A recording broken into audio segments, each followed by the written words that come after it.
안녕하세요, 레조노트입니다. 독일의 대모노 괴테는 이런 말을 남겼다고 해요. 인간은 노력하는 한 방황하지 않는다.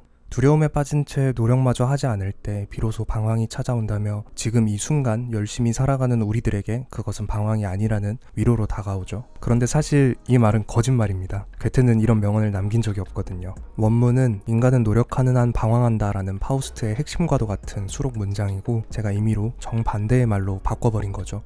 왜 뜬금없이 영상 초입부터 거짓말을 했는가 하면 오늘 소개드릴 소설 괴테는 모든 것을 말했다의 내용이 정확히 이런 맥락이거든요. 흔히 그런 말이 있잖아요. 대충 흑백 사진에 글 쓰면 명언 같다. 우리는 실제로도 굉장히 많은 명언들을 접해왔고 또 감명도 받으며 살아가고 있는데 정작 그 말을 깊이 이해하거나 따져보려 하지는 않죠. 이 지점이 메인 주제가 되어서 01년생 천재 신인 작가 스즈키 유이의 필체로 흥미롭게 풀어내는 소설이 바로 이 괴테는 모든 것을 말했다라고 할 수 있을 것 같아요. 줄거리를 요약하면서 소개해볼까 했다가 작년 말에 출간된 책인데도 아직까지 베스트셀러 상단에 위치하고 있어서 아직 읽어보시지 않았거나 읽어볼 예정이신 분들을 위해서 최대한 스포일러는 배제하고 제 생각들을 주안점으로 이야기를 나눠볼까 해요. 그 편이 조금 더 제 채널 방향성과도 맞는 것 같고요. 그러니 책 내용의 해석이라기보다는 책에서 파생된 생각과 경험의 공유 정도로 편하게 봐주시면 좋을 것 같습니다.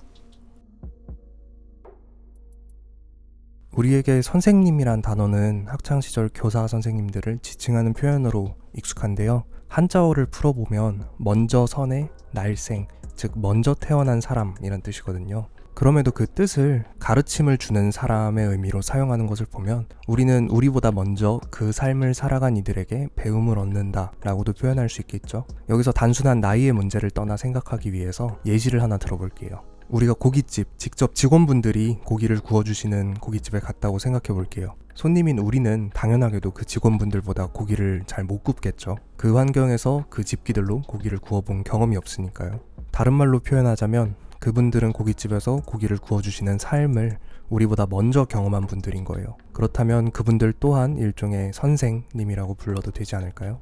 작중에서 주인공격인 도이치는 명망이 높고 권위 있는 괴테 연구자예요. 어릴 적부터 괴테의 문학에 깊이 매료되어서 타의 추종을 부러워할 정도로 괴테에 대해서는 정말 일가견이 있는 인물이죠. 그럼에도 작중의 주요 사건인 사랑은 모든 것을 혼동시키지 않고 혼연일체로 만든다 라는 괴테의 말에 대해서 그런 자신조차도 확신을 가지지 못하고 수많은 지인들, 심지어는 자기 학생들에게까지도 스스로 자세를 낮춰가면서까지 그 답을 구하고자 청하거든요. 자신이 최고 권위자 중 하나인데도 그 모르는 것을 직면하고 배우려는 순간인 거죠. 이 지점에서 선생의 의미를 다시 생각해보게 되었어요. 우리의 삶에서도 이런 의미를 조금 적용해보자면 논어에 이런 말이 있는데 3인행 필류하사, 세 사람이 길을 걸을 때 반드시 나의 스승이, 선생이 있다는 뜻이에요. 나를 제외하고 남은 둘 중에 더 선한 쪽을 보면서 본받아 배우고 덜 선한 쪽을 보면서 저렇게 되지 말아야지 하는 가르침을 얻으라는 의미라고 해요. 앞선 고깃집 예시와 책의 내용, 논어 구절을 종합해보자면 우리는 각자의 삶을 가장 잘 알고 있는 존재이지만 동시에 부족함 없이 완벽한 존재는 아니잖아요. 내가 내리지 못한 답이 저 사람의 삶에서 나올 수도 있고 나이와 직위를 불문하더라도 각자는 자신의 삶을 나보다는 먼저 살아낸 선생인 거니까. 그렇게 우리는 자기 자신만의 세계에 갇혀있지 말고 친구와 지인들, 가족과 연인, 더 나아가 꽃 한 송이 흐르는 바람까지도 선생님으로 여기며 배움을 청한다면 조금은 더 풍부한 사람이 될 수 있지 않을까 그런 생각을 했습니다. 작중에서 도이치가 괴테의 문학적 세계를 설명하는 개념으로 잼적 세계와 샐러드적 세계를 주장해요. 괴테의 경구에서 유래한 본인만의 표현이지만 제가 이해한 바를 말씀드릴게요. 먼저 우리 한 명 한 명을 딸기라고 가정할게요. 잼적 세계는 각자의 개성이 뭉개져서 혼합된 딸기잼인 거죠. 물론 그 안에 조금 더 큰 덩어리, 일론 머스크라든지 이재용이라든지 하는 그런 이름들이 붙은 큰 딸기 덩어리들도 분명히 존재하지만 인류라는 병 안에서 모두가 뭉개진 채 뭉쳐있는 딸기잼인 거죠. 반면에 샐러드적 세계는 각자가 딸기의 원형을 유지하면서 양상추나 사과 같은 다른 존재들과 조화롭게 상호작용하는 거예요. 잼은 사실 어느 부분을 찍어 먹더라도 잼이잖아요. 윗부분을 먹는다거나 아랫부분을 긁어 먹는다고 해서 딸기잼 맛이 안 나는 것도 아니고요. 개인의 특성이나 특별함보다는 전체로서의 기능이 앞서는 거죠. 반면에 샐러드는 잘 섞어 먹지 않고 어느 부분만 집어 먹는다면 그것을 샐러드라 할 수 없듯이 개인의 특색이 남아있고 그들이 조화되었을 때 비로소 시너지를 바라는 세계라고 볼 수 있는 거죠. 이 개념이 사실 어렵다는 평이 많은 이 소설을 이해하는 데에도 유용하다고 생각했어요. 잼적 세계에서 다른 딸기보다 조금 더 큰 덩어리로 위치하던 주인공 도이치가 일련의 사건들을 거쳐가며 주변 인물들을 잼의 일부가 아닌 샐러드를 구성하는 각각의 색채로 비로소 들여다보게 되거든요. 그로 하여금 무분별하게 뭉개진 혼동의 잼이 아니라 그들이 함께하는 혼연일체의 샐러드로 나아가는 이야기라고 해석했어요. 이 챕터에서 말씀드리고 싶었던 게 제가 대학에선 생명과학을 전공했거든요. 배웠던 것들 중에 흥미로웠던 부분이 진화의 관점에서 현생 인류의 직계조상 호모 사피엔스, 아마 많은 분들이 알고 계실 거예요. 그 호모 사피엔스와 동시대에 공존했던 네안데르탈인이라는 일종의 아종이 존재하거든요. 호모 사피엔스보다 골격도 크고 신체 능력도 우수했다고 알려지는데 자연과 진화의 섭리대로라면 더 강한 네안데르탈인이 생존해서 인류의 뿌리가 되었어야겠죠? 하지만 실상은 반대였어요. 오히려 체구도 더 작고 연약했던 호모 사피엔스가 끝까지 살아남아서 인류의 조상이 된 거죠. 그래서 이 부분에 대해서 여러 담론을 나눴고 뇌의 구조 차이, 사냥 방식의 차이, 신체 구조 같은 그런 과학적인 가설들보다도 교수님께서 제시하셨던 이유 중에 확 꽂혔던 부분이 있어요. 조금 철학적인데 호모사피엔스는 나약했기 때문에 무리를 이뤄서 결집했고 네안데르탈인은 각자가 너무 강인했기 때문에 독립적 성향을 띄었을 것으로 여겨진다는 거죠. 오늘날 우리에게도 남아있는 소속감과 그로부터 나오는 안정감이 이러한 과정에서 계승된 것이 아닐까, 그런 이야기였어요. 다시 잼과 샐러드로 돌아오면 우리는 각자가 너무 연약한 무른 딸기 같은 인간들이잖아요. 유혹과 고난에 항상 무너지고 사랑과 벅참에 수도 없이 흔들리는 그런 특성들. 어쩌면 진화의 과정부터 우리는 스스로 잼이 되는 방향으로 나왔던 게 아닐까, 그런 생각이 들었어요.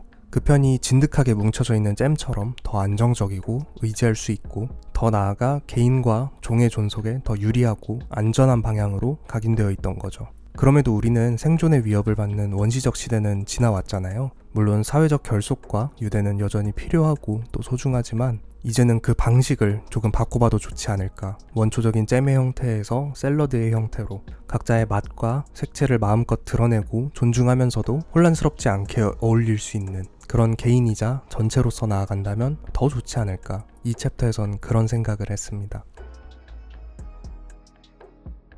이 책의 핵심 소재인 명언, 제가 인트로에서도 장난을 좀 쳤던 명언 이야기를 좀 해볼 텐데요. 명언이란 말을 한자로 쪼개보면 우리가 초등학교 때 배웠던 기초 수준의 한자들이더라고요. 이름명, 말씀언, 이름 있는 말, 즉 유명한 사람의 말이거나 말 그 자체로 유명하거나 하다는 뜻인데요. 소설을 읽으면서 이런 질문이 자연스럽게 떠올랐어요. 이름이 먼저인가, 말이 먼저인가? 일본도 한자 문화권이잖아요. 그렇기 때문에 작가 스즈키 유이도 분명히 염두한 부분이었겠다 싶었고, 실제로 책 가장 뒷부분 옴기니의 말 부분에서도 일종의 이스터에그로 등장인물들의 이름을 가지고 장난을 쳐놓은 작가의 유쾌함을 확인할 수 있었고요. 다시 명언 얘기로 돌아오자면 어느 순간부터 우리는 메시지보다 메신저에게, 즉 말보다 그 말을 한 대상에게 더 무게를 싣고 있지 않았나 하는 생각이 들었어요. 같은 말이라 해도 누가 그 말을 했는가에 따라서 그 파급력은 천지 차이잖아요. 작중에서도 대충 아무 말이나 해놓고 괴테가 그렇게 말했다 라고 하면 모든 게 해결되는 데우스 엑스 마키나적인 면도 나오고요. 사실 이 소설의 호불호가 갈리는 지점이자 굉장히 재미있는 장치라고 느낀 부분이 문학적 인용이 굉장히 많아요. 가장 기본적인 괴테의 파우스트부터 시작해서 보통 깊이로는 접할 엄두조차 안 나는 그런 방대한 레퍼런스들이 있거든요. 그러다 보니 각 주가 페이지의 절반을 차지하는 부분도 있고요. 그런 모든 레퍼런스들을 완전히 숙지하고 이 책을 읽는 사람은 과연 몇이나 될까요? 저는 저자 스즈키 유이가 그런 극소수의 독자들을 상정하고 썼을 거라 생각하진 않았어요. 이게 무슨 말인가 하면 뭔가 대단한 문학가와 작품들이 인용되는 것만으로 그 구간에서 등장인물의 전문성과 신뢰성이 높아 보이는 효과가 있거든요. 속되게 말하자면 있어 보이는 효과인 거죠.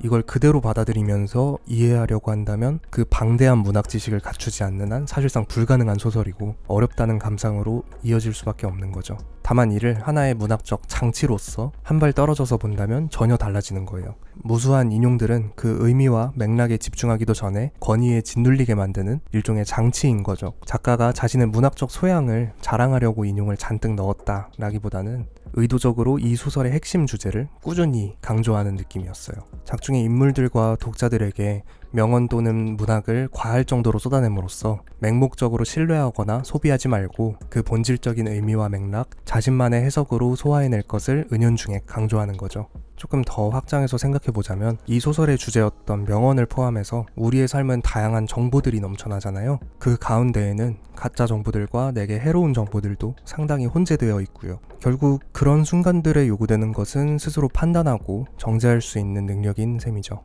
작중의 도이치도 출처 미상의 괴테의 말 한마디에서 시작해 이야기를 달려나감에 있어 그 말이 가진 힘과 의의는 고려하지 않은 채 그 출처가 괴테가 맞냐 아니냐에만 집착하거든요. 어쩌면 그것이 그가 정보를 해석하는 방식이었을 테지만 역설적으로 그를 바꾼 것은 그토록 찾던 말의 출처가 아닌 곁에 함께하던 이들과의 시간과 사건들, 그 명언에 담긴 말뜻이었거든요. 결국 작가가 전하고자 한 것은 범람하는 정보와 말들의 세상 속에서 이름이 가진 힘보다 말 자체가 가진 힘에 집중하면서 편협한 시각으로 매몰되지 않고 함께 어우러지는 그런 모습을 바란 게 아니었을까 싶어요.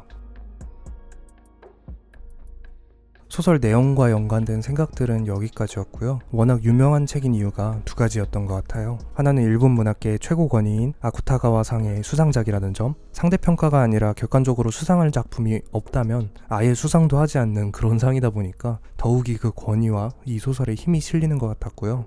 두 번째로는 작가 스즈키 유이가 01년생, 즉 저보다도 2살 어린 신인 작가의 단 한 달 만에 첫 장편을 완성해 수상까지 받았다는 점이겠죠. 그런 유명세들 덕분에 저도 이 소설과 작가를 알게 되고 또 읽게 된 계기가 되었지만 잠시 그런 이유들을 차치하고서라도 굉장히 재미있는 소설이었다고 생각해요. 유쾌하면서도 섬세한 문체 덕에 몰입감도 있고 그럼에도 전하고자 하는 메시지는 결코 가볍지 않고 복선들과 짜임새도 굉장히 탄탄해서 표현하자면 뒷맛이 굉장히 깔끔한 홍차 같은 작품이었어요. 책장을 넘기는 동안에는 도이치와 함께 고민하고 또 생각을 펼쳐나가다가도 마지막 장을 덮는 순간엔 깨달음과 함께 정갈하게 마무리되는 그 느낌이 참 좋더라고요.